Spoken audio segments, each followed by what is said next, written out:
চিৎ করে কি কইতে চায়। এদিকে তাকাও, শুরু হয়ে গেছে তো।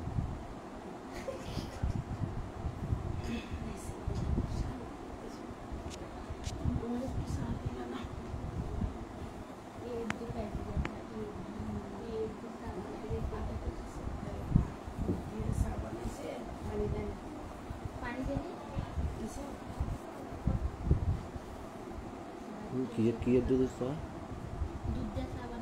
কি দুধ?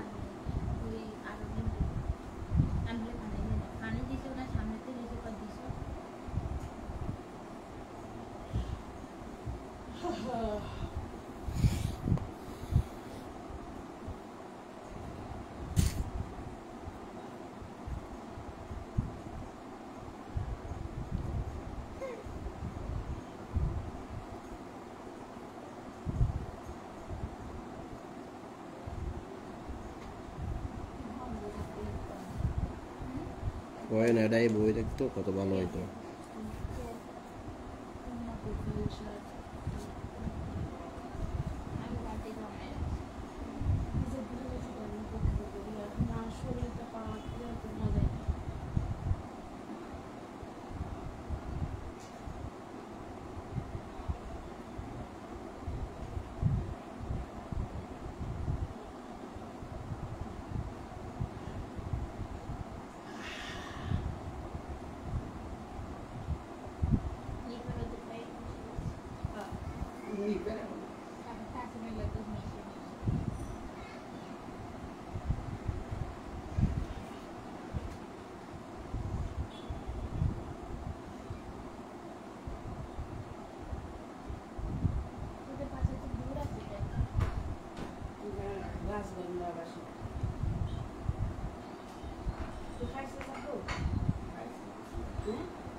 আমার একটু কলা দে, ওখানে দিছিলে তো আমি জানি এইখানে না টেবিলে পরোটা পরোটা খুব দিই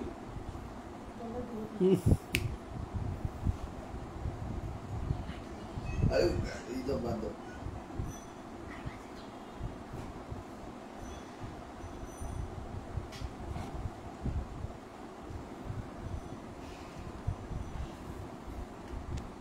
ঠান্ডা আরো কমাইতে হবে।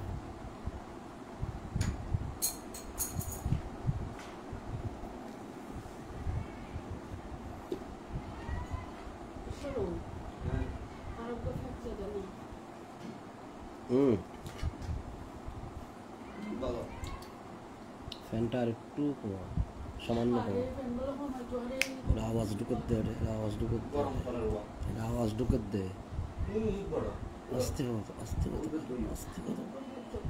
আরে সব কথা করে ঢুকতেছে, এমন চাপ করে বসবাস করে।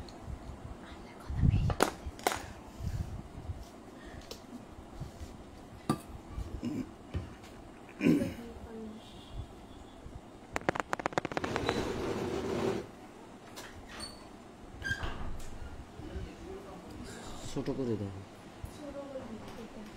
ছোট করে দাও।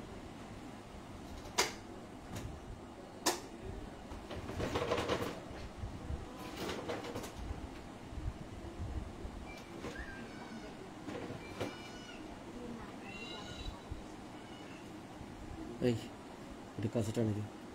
হ্যাঁ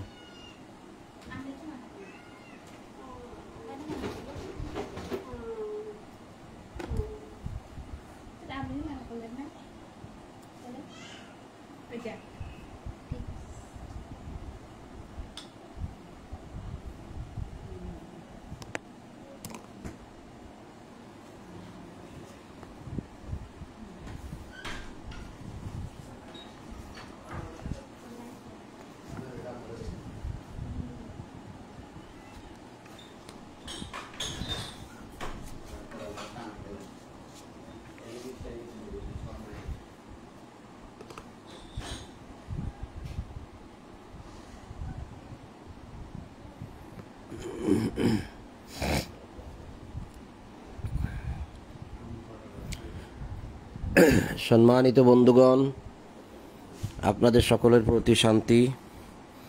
শুরু করছি ঈশার কোরআন পাঠ।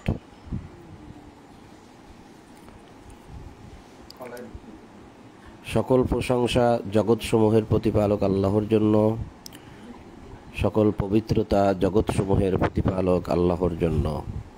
ইলহামদাতা আল্লাহ, আপনি পবিত্র। আমার রব, আমি আপনার আশ্রয় প্রার্থনা করি শয়তানের প্ররোচনা হইতে। আমার রব, আমি আরও আশ্রয় প্রার্থনা করি আমার নিকট উহাদের উপস্থিতি হইতে। দয়াময় পরম দয়ালু আল্লাহর নামে আরম্ভ করিতেছি 31 নম্বর সূরা লোকমানের আয়াত 20 থেকে পাঠ শুরু। সূরা লোকমান আয়াত 20।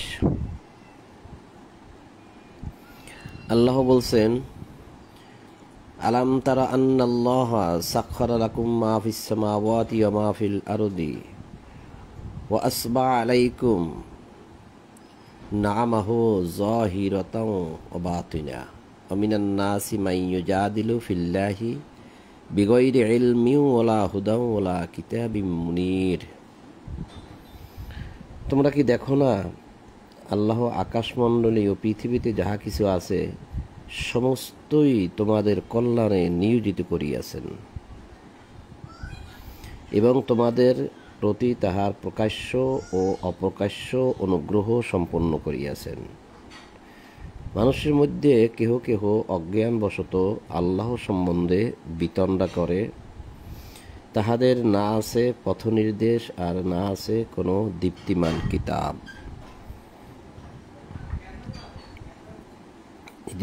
এই যে আয়াতখানা আল্লাহ বলছেন, আমাদের ভাবার বিষয় কি, বোঝার বিষয় কি। কেন বলছেন আল্লাহ আমাদেরকে? প্রথমেই আল্লাহ বলছেন যে তোমরা কি দেখো না, আল্লাহ আকাশমণ্ডলীয় পৃথিবীতে যাহা কিছু আছে সমস্তই তোমাদের কল্যাণে নিয়োজিত করিয়াছেন। আমাদের কল্যাণে যা কিছু আছে পৃথিবীতে সব, এবং যাহা কিছু আছে আকাশে, এই যে আকাশ আর পৃথিবী, আকাশে চন্দ্র আছে, সূর্য আছে, গ্রহ আছে, নক্ষত্র আছে, মানে তারকা, চাঁদ, সব আমাদের জন্য। আকাশে আকাশ, মেঘ আছে, পানি আছে, বৃষ্টি আছে, সব কাদের জন্য? মানুষের জন্য। আল্লাহ বলছেন যেগুলো সব তোমাদের জন্য এবং তোমাদের প্রতি তাহার প্রকাশ্য ও অপ্রকাশ্য অনুগ্রহ সম্পন্ন করিয়াছেন। নামাতান জহিরাতাও ও বাতিনা। জহিরা বাতিনা মানে প্রকাশ্য এবং গোপনীয় সব কিছু। এ সত্ত্বেও মিনান নাসি মান ইউজাদিলু ফিল্লাহি বিগাইরি ইলমিন ওয়ালা হুদাও ওয়ালা কিতাবিম মুনির। মানুষের মধ্যে এমনও মানুষ আছে যারা অজ্ঞানবশত, অর্থাৎ বিগাইরি ইলমিন, ইলম নাই, জ্ঞান ছাড়া আল্লাহ সম্বন্ধে তর্ক করে, বিতণ্ডা করে, মানে তর্ক করে। তাদের না আছে পথনির্দেশ মানে হুদা, হেদায়েত, আর না আছে কোনো দীপ্তিমান কিতাব, ওয়ালা কিতাবিম মুনির, না আছে কোনো কিতাব, উজ্জ্বল কিতাব, দীপ্তিমান কিতাব, যে কিতাব দ্বারা তারা আল্লাহ সম্বন্ধে তর্ক করতে পারে, এইরকম কোনো কিতাব নাই। তাহলে দেখা যাচ্ছে যদি আল্লাহ সম্বন্ধে কথা বলতে হয় তাহলে দীপ্তিমান কিতাব বা উজ্জ্বল কিতাব লাগবে, অর্থাৎ এই কিতাব লাগবে। এই কিতাব ছাড়া আল্লাহ সম্বন্ধে তর্ক করা যাবে না। তো এরকম মানুষের মধ্যে অনেক মানুষ আমরা পাই যারা শুধু তর্কই করে, কিন্তু তারা কোনো কিতাব দিয়ে কথা বলে না। যে তারা যে শুধু এখন আছে তা না, তারা পূর্বেও ছিল, তাই প্রমাণ হয়। উহাদেরকে যখন বলা হয় আল্লাহ যাহা অবতীর্ণ করিয়াছেন তাহা অনুসরণ করো, উহারা বলে বরং আমরা আমাদের পিতৃপুরুষদেরকে যাহাতে পাইয়াছি তাহারই অনুসরণ করিব। শয়তান যদি উহাদেরকে জ্বলন্ত অগ্নির শাস্তির দিকে ডাকে তবুও কি? এই কথা আমরা সূরা বাকারার 170 নম্বর আয়াতেও দেখেছি। তাদেরকে যখন বলা হয় ওয়াইদা কিলা লাহুমুত্তাবিউ মা আনজালাল্লাহু ক্বালু বাল নাত্তাবিউ মা আলফাইনা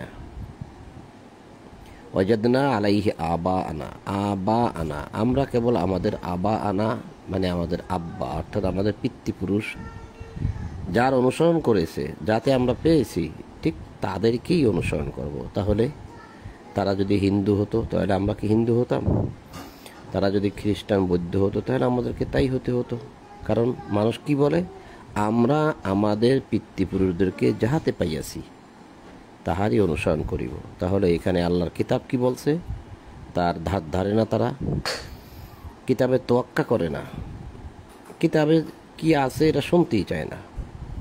পিতামাতা যা বলে, পিতামাতা যা করে আসছে, মানুষ তাই করবে। এখন পিতামাতাকে পেয়েছি মুসলমান ধর্মের উপরে, তাই আমরা মুসলমান। পিতামাতা বলে এভাবে ইবাদত করো, তাই করি। কিন্তু ইবাদতটা যে কীরকম হওয়ার কথা এটা মানুষ কখনোই চিন্তা ভাবনা করে না। এখন আল্লাহ বলছেন, শয়তান যদি তাহাদেরকে জ্বলন্ত আগুনের দিকে ডাকে, তারপরেও কি তারা পিতামাতার অনুসরণ করবে? যে কেহ আল্লাহর নিকট আত্মসমর্পণ করে এবং সমর্পণের সৎকর্মপরায়ণ হয়, যে কেহ আল্লাহর নিকট আত্মসমর্পণ করে এবং সৎকর্মপরায়ণ হয়, সে তো দৃঢ়ভাবে ধারণ করে এক মজবুত হাতল। যাবতীয় কর্মের পরিণাম আল্লাহর এখতিয়ারে। তো যে আল্লাহর কাছে নিজেকে সমর্পণ করে, আত্মসমর্পণ করে, ওমাইয়ুসলিম ওয়াজহাহু ইলাল্লাহ, যে আল্লাহর নিকট নিজেকে সম্পূর্ণরূপে সঁপে দেয়, অহুয়া মুহসিন, এবং সৎকর্মপরায়ণ হয়। এমতো অবস্থায় যে সে সৎকর্মপরায়ণ, সে ভালো মানুষ। অহুয়া মুহসিন ফাকাদ ইসতামসাকা বিল উরওয়াতিল উসকা, সে এমন এক মজবুত হাতল ধরল। মজবুত হাতল মানে হাতুড়ি, তার মানে হাতুড়ি দিয়ে সে সব কিছুই ধ্বংস করতে পারে, বরং এই হাতুড়ি কিন্তু নষ্ট হবে না। হাতুড়ি দিয়ে মানুষ লোহা পিটায়, কিন্তু হাতুড়ি নষ্ট হয় না। তাহলে যে সৎকর্ম করলো আর নিজেকে আত্মসমর্পণ করলো আল্লাহর নিকট, সে ওই হাতুড়ির মতো তার হৃদয়টা মজবুত হয়ে গেল, শক্ত হয়ে গেল। যাবতীয় কর্মের পরিণাম আল্লাহর ইখতিয়ারে। ইলাল্লাহি আকিবাতুল উমুর। আর কেহ কুফরি করিলে তাহার কুফরি যেন তোমাকে কষ্ট না দেয়। কেউ যদি অস্বীকার করে তা করুক, এই অস্বীকার করাটা, একটু ফ্যানটা একটু কমাও, এই অস্বীকার করাটা যেন তোমাকে কষ্ট না দেয়। আমারই নিকট উহাদের প্রত্যাবর্তন, অর্থাৎ যদি কেউ অস্বীকার করে করুক, যাবে কোথায়? ফিরে যাওয়ার তো আর কোনো জায়গা নাই, শেষমেশ আমার কাছেই আসতে হবে, সেটাই বলছেন আল্লাহ। অতঃপর আমি উহাদেরকে অবহিত করিব, জানিয়ে দেব যে উহারা যাহা করিত। পৃথিবীতে বসে তারা কি করেছে, আত্মসমর্পণ করেছে কি করে নাই, কিতাব পড়ছে কি পড়ে নাই, মানছে কি মানে নাই, বিচার দিবসে সব কিছু আমি জানিয়ে দেব। এখন তো তারা বুঝতে চায় না। অন্তরে যাহা রহিয়াছে সে সম্বন্ধে আল্লাহ সবিশেষ অবহিত। ইন্নাল্লাহ আলিমুম বিদাতিস সুদূর, যা আছে সুদূরের মধ্যে, বক্ষের মধ্যে, অন্তরের মধ্যে, সে সম্বন্ধে আল্লাহ সব জানেন।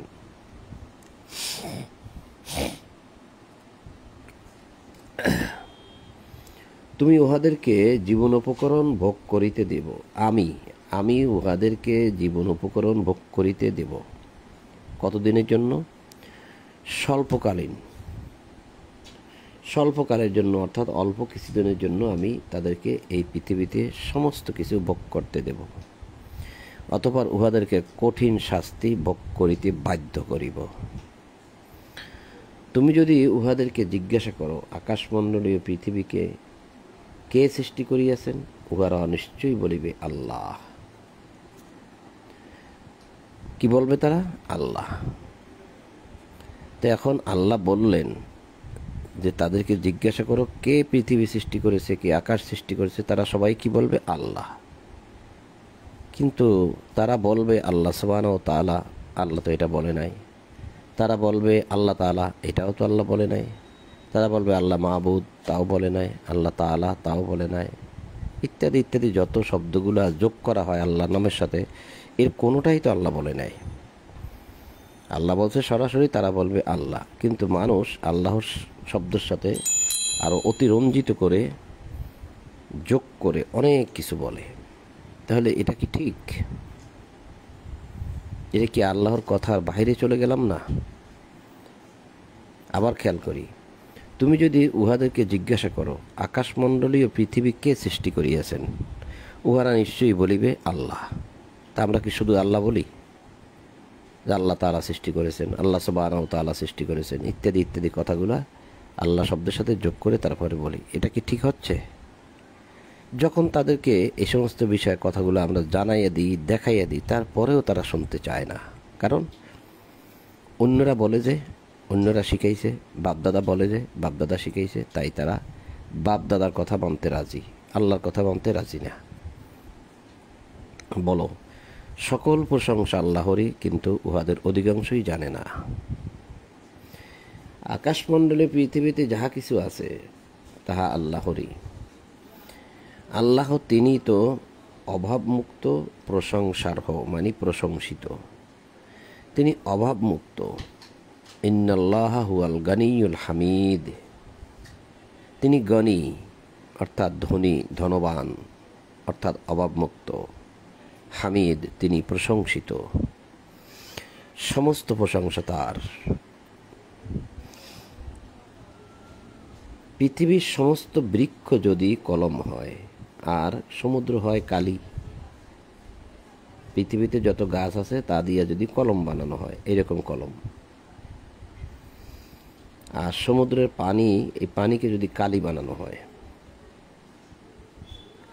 এবং ইহার সঙ্গে আরও 7 সমুদ্র যুক্ত করা হয়, তাহলে 14 সমুদ্র দ্বারা যদি কালি বানানো হয়, তবুও আল্লাহর বাণী নিঃশেষ হইবে না। অর্থাৎ আল্লাহর কথা লিখে শেষ করা যাবে না। ওই কলম আর এই কালি দিয়ে আল্লাহর কথা লিখে শেষ করা যাবে না। নিশ্চয়ই আল্লাহ পরাক্রমশালী, প্রজ্ঞাময়। তাহলে পৃথিবীতে যে সমুদ্র 7টা হবে, এটা মানুষ গণনা করে, পর্যবেক্ষণ করে, ঘুরে ঘুরে দেখে দেখে তারপরে বলবে, এই তো। কিন্তু কোরআন বহু বছর আগেই বলে দিছে যে পৃথিবীতে সমুদ্র হবে 7, মহাসমুদ্র 7। পৃথিবীর সমস্ত বৃক্ষ যদি হয় কলম আর সমুদ্র হয় কালি, এবং ইহার সঙ্গে আরও 7 সমুদ্র যুক্ত করা হয়, মানে যে সমুদ্র আছে তার সাথে আরও 7 সমুদ্র, তার মানে 14 সমুদ্র, ডবল, দ্বিগুণ, তবু আল্লাহর বাণী লিখে শেষ করা যাবে না। আল্লাহর বাণী কি এইটা? এই কোরআনটা লিখে শেষ করা যাবে না কেন? কোরআনটা তো লেখা যাচ্ছে, কোরআনটা প্রেসে দিলেও লিখে দিচ্ছে, কম্পিউটারে দিলেও লিখে দিচ্ছে, কেন শেষ করা যাবে না? তাহলে এটা কি এই কোরআনের কথা বলছে আল্লাহ, নাকি আল্লাহর বাণী নিঃশেষ হইবে না মানে আল্লাহর কথা? এখন আল্লাহর কথা কি? আল্লাহ পৃথিবী কি দিয়ে সৃষ্টি করেছেন, মাটির উপাদানগুলো কি কি, মাটির মধ্যে কত প্রকার উপাদান আছে, কত প্রকার গাছ আছে, কত প্রকার প্রাণী জগৎ আছে, সাগরের তলদেশে কি আছে, সাগরের তলদেশে কত রকম প্রাণী আছে, আকাশ কিভাবে তিনি তৈরি করেছেন, আকাশের ভিতরে কত কোটি কোটি গ্রহ আছে, নক্ষত্র আছে, তারকা আছে, আপনি আমি কি জানি? জানি না। তার কত অগণিত ফেরেশতা আছে যা আমরা গুনতে পারবো না, গোনা তো দূরের কথা, আমরা তো ফেরেশতা চোখেই দেখি না, অগণিত ফেরেশতা আছে। এর কোনোটাই কি আমরা জানি? জানি না। আল্লাহ বলছেন যে এই সমস্ত কালি দিয়ে আর কলম দিয়ে তার যে সৃষ্টি, তার যে তৈরি, তিনি যা বানিয়েছেন তা লিখে শেষ করা যাবে না। এত এত এত, নিশ্চয়ই আল্লাহ পরাক্রমশালী, প্রজ্ঞাময়।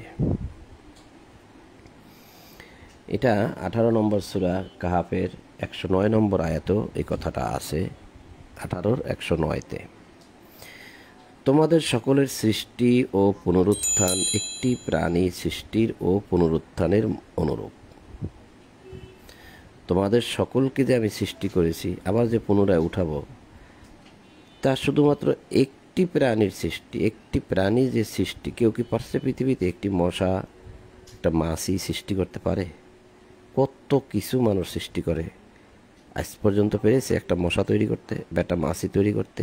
এত ছোট্ট একটা প্রাণী তৈরি করতে পারে? পারে না। তো এইটি যদি তার জন্য সম্ভব হয়, আর এই প্রাণীটিকে এখন মেরে ফেলে যদি আল্লাহ সেটাকে আবার উঠাইতে পারেন, তাহলে সকলের জন্যই তা সমান হয়, সকলকেই তিনি পারবেন। নিশ্চয়ই আল্লাহ সর্বশ্রোতা, সম্যক দ্রষ্টা, অর্থাৎ তিনি সব শোনেন, সব দেখেন। বাসির, তিনি দেখেন। সামিউন, তিনি শোনেন। তুমি কি দেখো না আল্লাহ রাত্রিতে দিবসে এবং দিবসকে রাত্রিতে পরিণত করেন? তিনি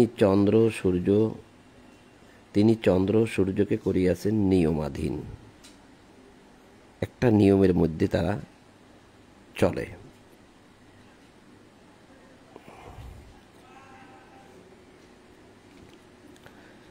তিনি চন্দ্র সূর্যকে করিয়াছেন নিয়মাধীন, প্রত্যেকটি বিচরণ করে নির্দিষ্ট কাল পর্যন্ত। অসাক্ষরা শামসা ওয়াল কমারা, এই দুটির কথা বলা হয়েছে এখানে, এই দুটি। এবং এখানে আরও আছে ফিন্নাহারি ওয়াল লাইল, ফিন্নাহারি ওয়াইলিজুন নাহারা ফিল লাইল। আলাম তারা আন্নাল্লাহ ইউলিজুল লাইলা ফিন্নাহারি ওয়া ইউলিজুন নাহারা ফিল লাইল। এই নাহার এবং লাইল অর্থাৎ রাত এবং দিন, এবং সূর্য এবং চন্দ্র, এই প্রত্যেকটি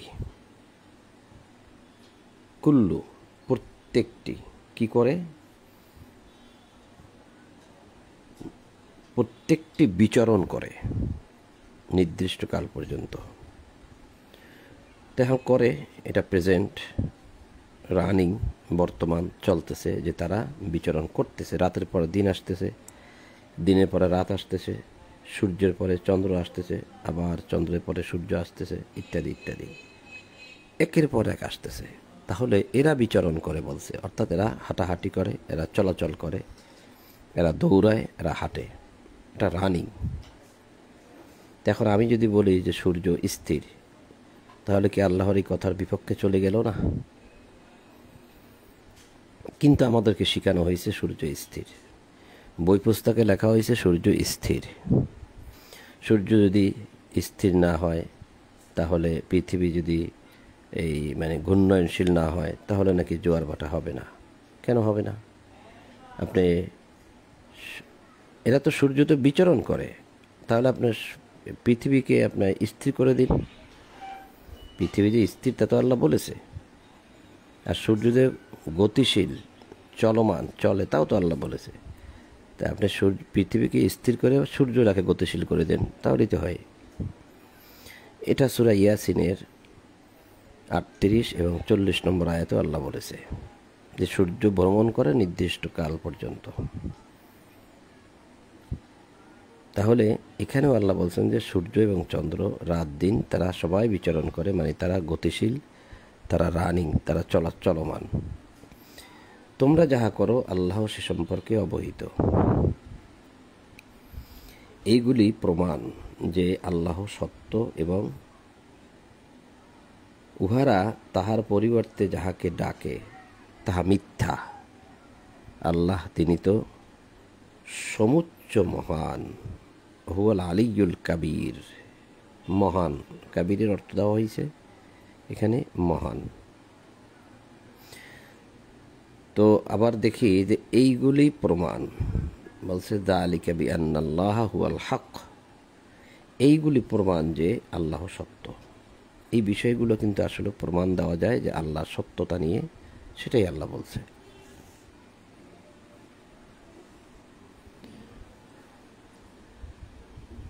আমি একটু আওয়াজ কম করতেছি কারণবশত, যে কোনো একটা কারণে একটু আওয়াজ কম করতেছি। তুমি কি লক্ষ্য করো না যে আল্লাহর অনুগ্রহে নৌযানগুলি সমুদ্রে বিচরণ করে?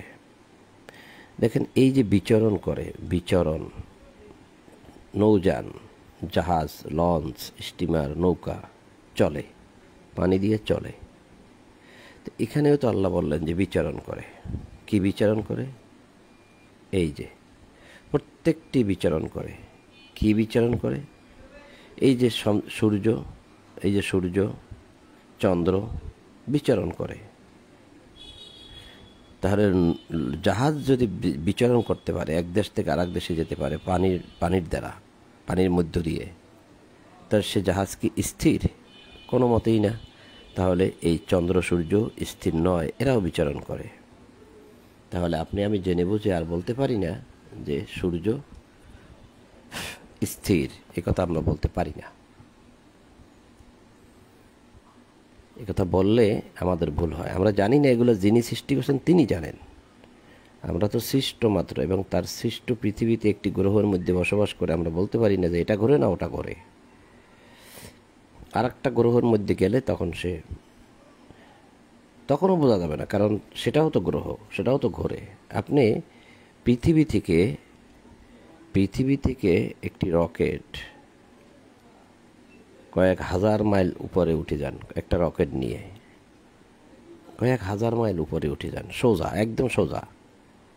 1 ঘন্টা পরে যদি আপনি আবার পৃথিবীতে ওই বরাবর নামেন, ঠিক ওইখানেই নামতে পারবেন।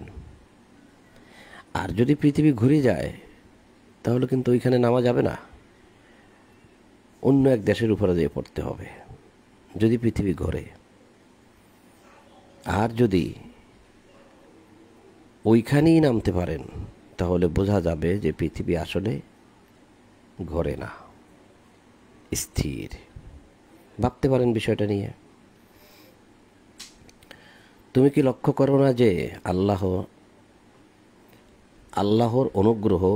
আল্লাহর অনুগ্রহে নৌযানগুলি সমুদ্রে বিচরণ করে, যা দ্বারা তিনি তোমাদেরকে তাহার নিদর্শনাবলীর কিছু প্রদর্শন করেন, মানে দেখান যে এত বড় সাগরের মধ্যে এত বড় বড় জাহাজ কিভাবে ডোবে না, কিভাবে পানির উপরে ভাসমান অবস্থায় থাকে। এগুলি আল্লাহর নিদর্শনগুলি আল্লাহ আমাদেরকে দেখান। ইহাতে অবশ্যই নিদর্শন রহিয়াছে প্রত্যেক ধৈর্যশীল কৃতজ্ঞ ব্যক্তির জন্য। যখন তরঙ্গ উহাদেরকে আচ্ছন্ন করে, মানে ঢেউ তাহাদেরকে আচ্ছন্ন করে, মেঘের ছায়ার মতো যখন তরঙ্গ ঢেউ তাদেরকে অন্ধকারে ফেলে দেয়, তখন উহারা আল্লাহকে ডাকে। মানে ঢেউ যখন তাদেরকে আক্রমণ করে তখন তারা আল্লাহকে ডাকে, তাহার আনুগত্যে বিশুদ্ধ চিত্ত হইয়া।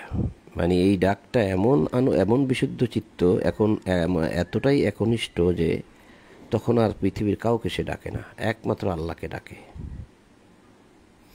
কিন্তু যখন তিনি উহাদেরকে উদ্ধার করিয়া স্থলে পৌঁছান, তখন উহাদের কেহ কেহ সরল পথে থাকে, কেবল বিশ্বাসঘাতক অকৃতজ্ঞ ব্যক্তি আমার নিদর্শনাবলী অস্বীকার করে। এরপরে যখন আল্লাহ তাদেরকে বাঁচিয়ে দেন, তখন কেউ কেউ হয়তো সৎ পথে থাকে, আর অনেকগুলা কি করে? অস্বীকার করে। কে বাঁচিয়ে দিল তার কথা আর চিন্তাই করে না। হে মানুষ, তোমরা তোমাদের প্রতিপালককে ভয় করো এবং ভয় করো সেই দিনের যখন পিতা সন্তানের কোনো উপকারে আসবে না, সন্তানও কোনো উপকারে আসবে না তাহার পিতার।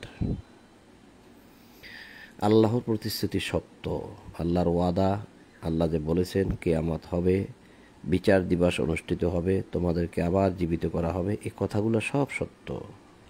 সুতরাং পার্থিব জীবন অর্থাৎ এই দুনিয়ার জীবনটা যেন তোমাদেরকে কিছুতেই প্রতারিত না করে, কিছুতেই ধোঁকা না দেয়, এবং সেই প্রবঞ্চক যেন তোমাদেরকে কিছুতেই আল্লাহ সম্পর্কে প্রবঞ্চিত না করে। সেই প্রবঞ্চক অর্থাৎ শয়তান কিছুতেই যেন আল্লাহ সম্বন্ধে তোমাদেরকে ধোঁকা না দেয়। তাহলে এখানে আবার আল্লাহ আরেকটা কথা বললেন যে সেই দিনকে ভয় করো যেদিন পিতা সন্তানের কোনো উপকারে আসবে না, আর সন্তানও পিতার কোনো উপকারে আসবে না। দুনিয়ার জীবন যেন তোমাদেরকে কিছুতেই প্রতারিত না করে। তো দুনিয়ার জীবনটা আমাদেরকে কিভাবে প্রতারিত করে? দুনিয়ার জীবনটা আমাদেরকে দেখাচ্ছে যে এলি একা যাবি একা, পথে পথে পেলি সখা, আসলে ভাই সবই ফাঁকা, দেখো হিসাব করে। তা আসছো একা যাবা একা, কিন্তু পথে পথে যে সখা পেলে, অর্থাৎ ছেলে সন্তান, স্ত্রী পুত্র, বন্ধু বান্ধব, আত্মীয় স্বজন, কত কিছুই যে পেলে। তুমি যখন একা আসছিলে তখন তো তুমি এগুলো ভাবো নাই, আবার তুমি একাই চলে যাবে, কিন্তু মধ্যখানে এই সময়টায় তুমি এগুলো পেলে, আরও পেলে এর সাথে সুখ শান্তি, খাওয়া দাওয়া, আনন্দ উল্লাস, অনেক অনেক। তো এগুলার মোহমায়ায় আর এগুলো উপার্জন করতে গিয়ে আমরা আল্লাহকে ভুলে গিয়েছি। আল্লাহর কথা চিন্তাই করি না আমরা, মাঝে মধ্যে একটু একটু আসে। আল্লাহ বলছে যে সুতরাং দুনিয়ার জীবন যেন তোমাদেরকে কিছুতেই প্রতারিত না করে, কিছুতেই ধোঁকাবাজি না করে। অর্থাৎ এই জীবনটা, এই দুনিয়ার মোহমায়া, এই দুনিয়ার যে সমস্ত খেলতামাশা, আনন্দ উল্লাস, খাওয়া দাওয়া, এগুলোই আমাদেরকে প্রতারিত করতেছে। মানে এগুলো ভোগ করে নাও, এতে মোক্ষম সময়, কত খাওয়া দাওয়া, কত আনন্দ, কত উল্লাস, কত নাটক, সিনেমা, থিয়েটার, কত ভিডিও, এগুলো ভোগ করে নাও। এগুলো পাবে কোথায়? আর জীবন তো একটাই, আর কি আছে? আমরা সেই দিকেই ধাবিত হয়েছি। তার মানে এই জীবনটা, দুনিয়ার জীবনটা আমাদের সাথে ধোঁকাবাজি করেছে, আমরা সেটাকে রায় দিয়েছি। কিয়ামতের জ্ঞান কেবল আল্লাহরই, কিয়ামতের জ্ঞান আল্লাহরই। নিশ্চয়ই কিয়ামতের জ্ঞান কেবল আল্লাহর নিকট রহিয়াছে। তিনি বৃষ্টি বর্ষণ করেন এবং তিনি জানেন যাহা জরায়ুতে আছে। কেহ জানে না আগামীকাল সে কি অর্জন করবে, এবং কেহ জানে না কোন স্থানে তাহার মৃত্যু হইবে। নিশ্চয়ই আল্লাহ সর্বজ্ঞানী, সর্ববিষয় অবহিত। ইন্নাল্লাহ আলিমুন, তিনি আলিম, জ্ঞানী, খাবির, সব কিছুর খবর রাখেন।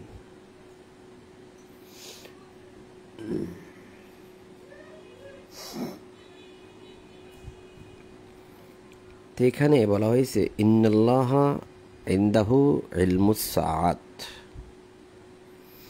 ইন্নাল্লাহ ইনদাহু ইলমুস সাআত, কিয়ামতের জ্ঞান কেবল আল্লাহর নিকটই রহিয়াছে। সাআত, লয় প্রলয়, কিয়ামত, এই সাআতের এলেম, ইলমুস সাআত, এই এলেম জ্ঞান, ইনদাহু তারই নিকট। কার সে? ইন্নাল্লাহ, নিশ্চয়ই আল্লাহ, আল্লাহর নিকট রয়েছে। তো এখানে এই যে সাআত, এখানের অনুবাদ হচ্ছে কিয়ামতের জ্ঞান আল্লাহর নিকট আছে। আর যদি এই সূরায় যাই, কোন সূরা? 43 জুকরুফ, সূরা জুকরুফ আয়াত 61 যাই।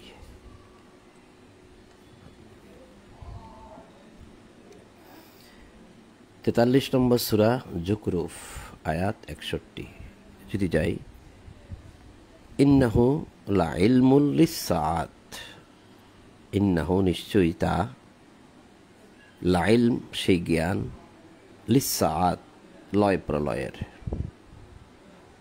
কিয়ামত। তাহলে ওয়া ইন্নাহু লা ইলমুল লিসসাআত, তাহলে এটার অর্থ কি হয়? সেই লয় প্রলয় বা সেই কিয়ামতের জ্ঞান আল্লাহরই, তাই হয় না? কিন্তু এখানে তো উল্টোটা হয়ে গেল। ঈসা তো কিয়ামতের নিশ্চিত নিদর্শন।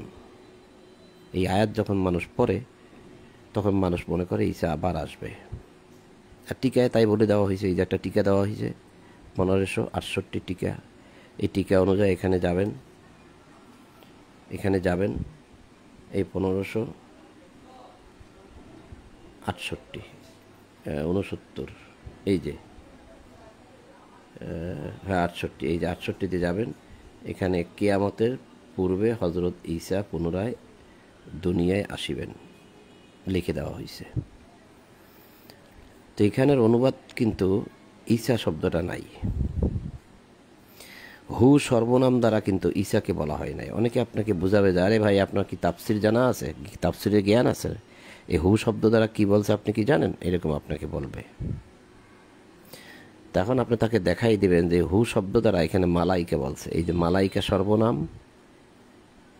না সরি, মালাইকা হচ্ছে নাউন আর হু শব্দটা হচ্ছে প্রোনাউন। মালাইকা হচ্ছে নাম আর হু শব্দটা হচ্ছে প্রোনাউন। প্রোনাউন, নাউন প্রোনাউন, নাম প্রোনাম, সর্বনাম, নাম সর্বনাম। যদি আপনাকে কেউ বলে ফেলে তখন তো আপনি আবার চিন্তায় পড়ে যাবেন যে ও তাহলে তো ঠিক আছে। ও ইন্নাহু, এই যে হু সেই জ্ঞান, এলেম লাইলম, এলেম সেই জ্ঞান, লিসাত লয় প্রলয় বা কিয়ামতের কার আছে, একমাত্র আল্লাহরই। কিন্তু এখানে দেওয়া আছে ঈসা, কিয়ামতের নিশ্চিত নিদর্শন। তো এখানে নিদর্শন কোথা থেকে আসলো? নাই।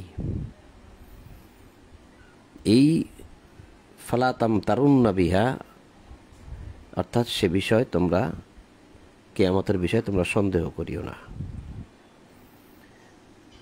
এবং আমাকে অনুসরণ করো, ইহাই সরল পথ। রসুলুল্লাহকে বলা হয়েছে রসুলুল্লাহ যেন বলে যে আমাকে অনুসরণ করো, ওয়াত্তাবিউন হাযা সিরাতুম মুস্তাকিম। তাহলে অনেকেই এই কথাটা দ্বারা বলেন যে ঈসা কিয়ামতের আগে আসবে, কিন্তু কোরআন কিন্তু তা বলে না, কিন্তু অনুবাদে তা করে দিয়েছে। কোরআনের অনুবাদ যখন এটা দিয়ে দিয়েছে, এখন আপনি তো আটকা পড়ে গেছেন, আর যাবেন কোথায়? ওয়া ইন্নাহু লাইলমুল লিসসাআত। তো এখানেও কিন্তু সেরকম একটা কথা আমরা পড়লাম, এই যে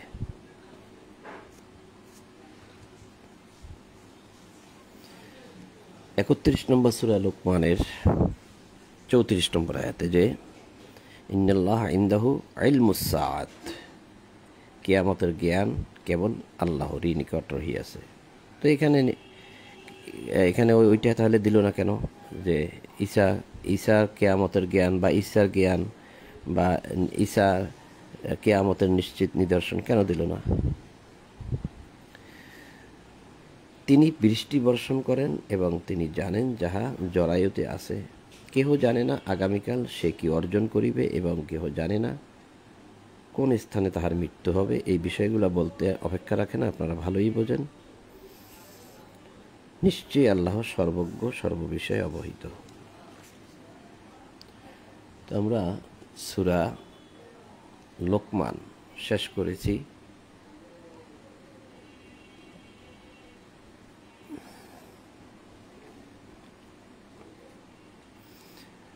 এবার সূরা ৩২ হামিম, সূরা ৩২ সাজদা, সূরা সাজদা।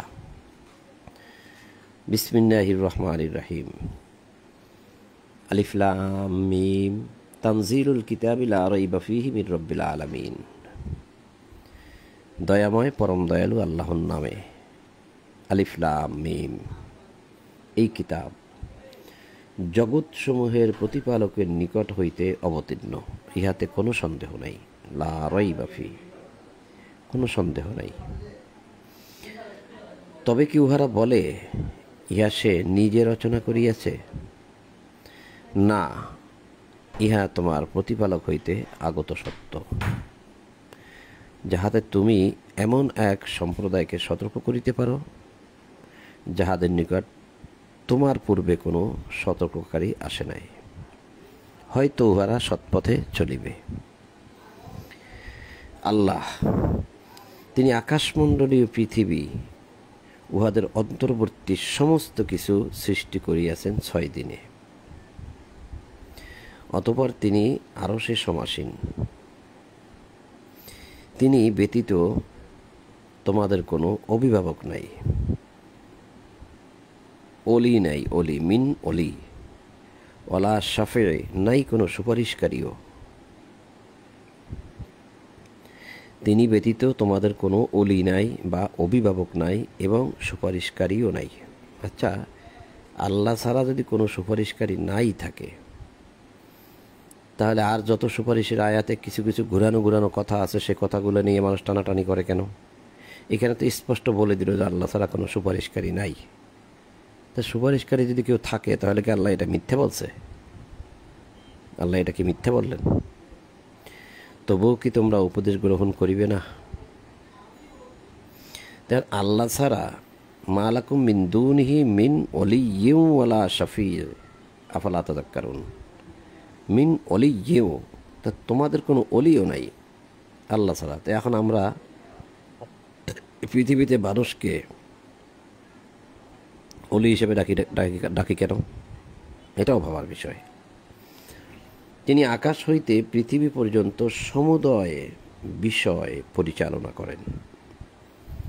আকাশ এবং পৃথিবীর সব কিছু তিনি পরিচালনা করেন।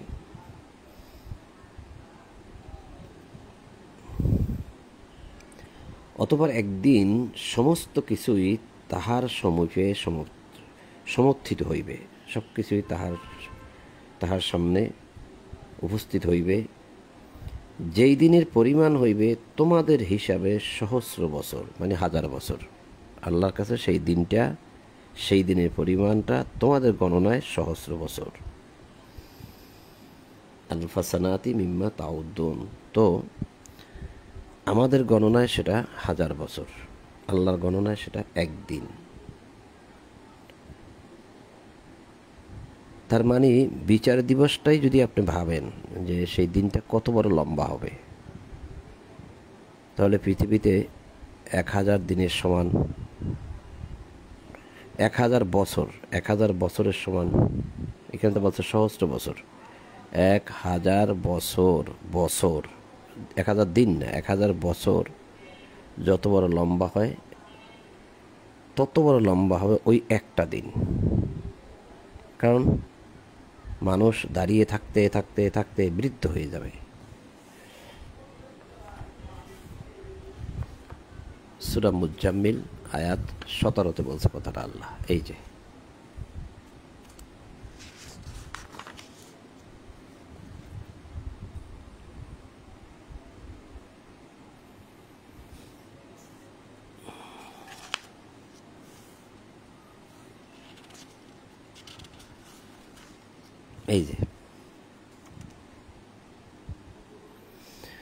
অতএব যদি তোমরা কুফরি করো, অর্থাৎ বিশ্বাস না করো, যদি অস্বীকারী করো, তবে কি করিয়া আত্মরক্ষা করিবে সেই দিন?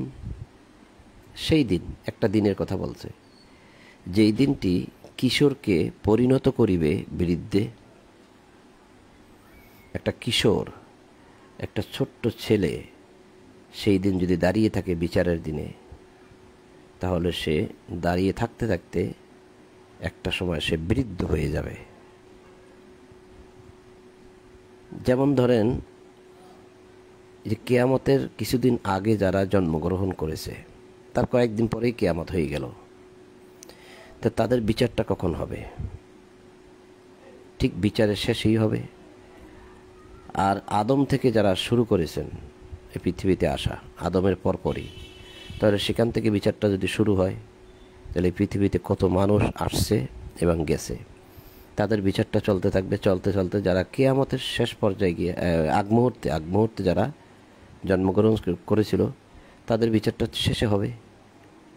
যদি তাই হয় তাহলে মনে করেন সেই সময় একটা শিশু বা একটা কিশোর, শিশু নয় কিশোর, মানে 12, 13, 14, 15 বছরের একটা কিশোর যদি সে সময় জন্মগ্রহণ করে আর তারপরেই যদি কিয়ামত হয়ে যায়, তাহলে তার বিচারটা হবে শেষে। তাহলে সে কিশোর কিন্তু দাঁড়িয়ে থাকবে, দাঁড়িয়ে থাকতে থাকতে সে হয়ে যাবে বৃদ্ধ। তার মানে সে বৃদ্ধ হলেই কি মরে যাবে তা তো না, সে বৃদ্ধর পরে আরো বৃদ্ধ হবে। এত বড় হবে সেই একটা দিন।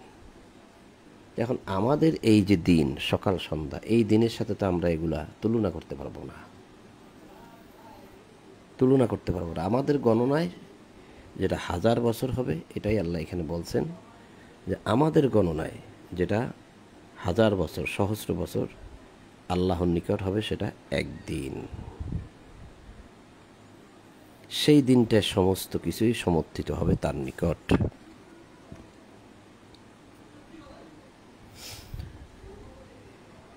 তিনি অদৃশ্য ও দৃশ্য সম্বন্ধে পরিজ্ঞাত। জালিকা আলিমুল গাইবি ওয়াশ শাহাদাতি, আজিজির রহিম, পরাক্রমশালী প্রজ্ঞাময়। তিনি যিনি তাহার প্রতিটি সৃষ্টিকে সৃজন করিয়াছেন উত্তম রূপে, যিনি তাহার প্রত্যেকটি সৃষ্টিকে সৃষ্টি করিয়াছেন উত্তম রূপে। কেমন কথা? আল্লাযী আহসানা কুল্লা শাইইন খালাকাহু, প্রত্যেকটা সৃষ্টিকে আহসান করে সৃষ্টি করেছেন। কুল্লা, প্রত্যেকটি, যা কিছু, শাইইন, যা কিছু বানাইছেন, আহসান করে বানাইছেন, হাসান করে বানাইছেন, উত্তম করে বানাইছেন। তাই যদি হয় তাহলে আমি কেন বলি যে তিনি নাক ফুটা করে বানাইলেন না কেন আমাকে? এটা তো ভুল করেছেন আল্লাহ, কাজে আমাকে নাকটা ফুটা করতে হবে। তিনি কানটা ফুটা করে দিলেন না কেন? এটা তো ভুল করেছেন আল্লাহ, তাহলে আমাকে কানটা ফুটো করতে হবে। তিনি আমাকে খতনা করে কেন পাঠাইলেন না? এটা তো তার সৃষ্টিটা ঠিক হইল না, তাহলে আমাকে খতনা করে এই সৃষ্টিটাকে উত্তম করতে হবে। খতনা না করলে তো তার এই সৃষ্টিটা উত্তম হইল না। এই যে উত্তম, আহসান, উত্তম হইল না, বিষয়টা সেদিকে চলে গেল না। আল্লাহ বললেন যে আমি প্রত্যেকটি সৃষ্টিকে উত্তম করে সৃষ্টি করেছি, আর আমরা ঘোষণা করলাম যে না, তোমার সৃষ্টি উত্তম হয় নাই। আমাদের নাক ফুটা করতে হবে, কান ফুটা করতে হবে, ঠোঁট ফুটা করতে হবে, তারপরে জিহ্বা ফুটা করতে হবে, খতনা করতে হবে, এগুলো সব কাটতে হবে, ফুটা করতে হবে। আরও অনেক রকম ফুটা আছে। ও আবার ভুরু ফুটা করে, এগুলো কি সৃষ্টির বিকৃতি নয়? এগুলো কি ভাবার বিষয় নয়? এখন মানুষ এতটাই বিপদে পড়েছে, যারা কোরআন মানতে গিয়ে দেখে যে এখন এগুলো তো কোনোটাই করা যাবে না, তাহলে এখন আমার সন্তানদেরকে যদি আমি খতনা না করাই তো সমাজ মুসলমান রূপে স্বীকৃতিও দেয় না। কোথায় যাব? বিপদের মধ্যে পড়ে গেছে অনেকে। এই যে সৃষ্টির বিকৃতি, এগুলো কে করায় আমাদেরকে? সৃষ্টিটা করে দিল কে? সৃষ্টির যে বিকৃতি করতে হবে, এটা আমাদেরকে কে তৈরি করে দিল? আদেশটা মানুষের মধ্যে কে ঢুকাই দিল? একমাত্র ইবলিস, যে শয়তান, সে করেছে এটা। প্রমাণ এই যে আল্লাহ বলেছেন 4 নম্বর সূরা নিসার 119 নম্বর আয়াতে, 4 নম্বর সূরা নিসার 119, আল্লাহ বলছেন যে শয়তান বলছে যে আমি তাহাদেরকে পথভ্রষ্ট করিব, তাহাদের হৃদয়ে মিথ্যা বাসনা সৃষ্টি করিব, মিথ্যা বাসনা।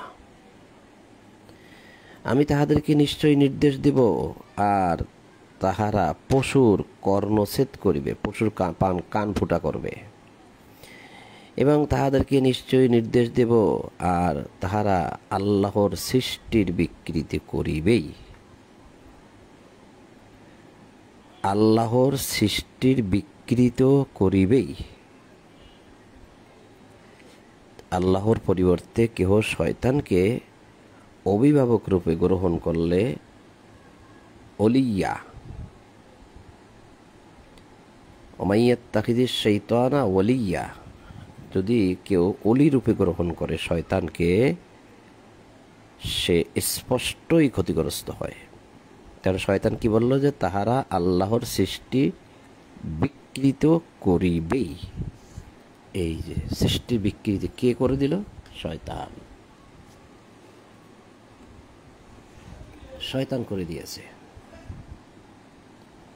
এটা মানুষের অন্তরের মধ্যে সে মিথ্যা কামনা বাসনা ঢুকিয়ে দিয়েছে, মিথ্যা আশা ঢুকিয়ে দিয়েছে যে এটা কর, না করলে তোর হবে না, তোর সৌন্দর্যও বাড়বে না, এটা কর, না হলে তোর মুসলমানও হবি না, তোরা মুসলমানও হবি না, এটা কর। তাই মানুষ করে। আর সে কথাগুলো আবার চলে গেছে বিভিন্ন গ্রন্থে, বিভিন্ন কিতাবে, মানুষ তো লিখে দিয়েছে। কোরআন পড়লে এই পার্থক্যগুলো দেখা যায়, কোরআন পড়লে এই পার্থক্যগুলো বোঝা যায়। এখন মানুষ এতটাই বিপদে পড়ে গেছে, কি করবে? মনে চায় না এই খতনা করতে, বাধ্য হয়ে করাও লাগতেছে, তা নাহলে সমাজে তো বসবাসই করতে পারবে না। কি করবে তারা? যাক, আল্লাহ বলছেন যে যিনি তাহার প্রত্যেকটি সৃষ্টিকে সৃজন করিয়াছেন উত্তম রূপে এবং কর্দম হইতে মানব সৃষ্টির সূচনা করিয়াছেন। কাদামাটি হইতে মানব সৃষ্টির সূচনা করিয়াছেন। অতঃপর তিনি তাহার বংশ উৎপন্ন করেন তুচ্ছ তরল পদার্থের নির্যাস দ্বারা। তুচ্ছ তরল পদার্থ বীর্য এর নির্যাস দ্বারা মানুষের বংশ উৎপন্ন করেন, বংশ বৃদ্ধি করেন।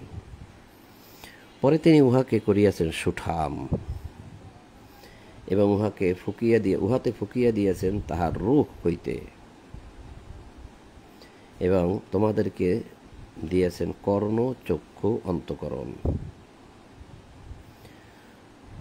তোমরা অতি সামান্যই কৃতজ্ঞতা প্রকাশ করিয়া থাকো। উহারা বলে, আমরা মৃত্তিকায় পর্যবসিত হইলেও কি আমাদেরকে আবার নতুন সৃষ্টি করা হইবে? বরং উহারা উহাদের প্রতিপালকের সাক্ষাৎ অস্বীকার করে। বলো, তোমাদের জন্য নিযুক্ত মৃত্যুর ফেরেশতা তোমাদের প্রাণ হরণ করিবে, অবশেষে তোমরা তোমাদের প্রতিপালকের নিকট প্রত্যানীত হইবে। অবশেষে তোমরা তোমাদের প্রতিপালকের নিকট ফিরিয়া যাইবে। তো সম্মানিত বন্ধুগণ, 32 নম্বর সূরা সাজদা আয়াত 11 পর্যন্ত পাঠ করলাম। পরবর্তীতে ইনশাআল্লাহ 12 নম্বর আয়াত থেকে পাঠ করা হবে ইনশাআল্লাহ। তা আজ আর নয়। তা আপনাদের সকলের প্রতি শান্তি এবং সকল প্রশংসা জগৎসমূহের প্রতিপালক আল্লাহর জন্য। এই বলেই আজ ঈশার কোরআন পাঠ এখানেই সমাপ্ত করলাম।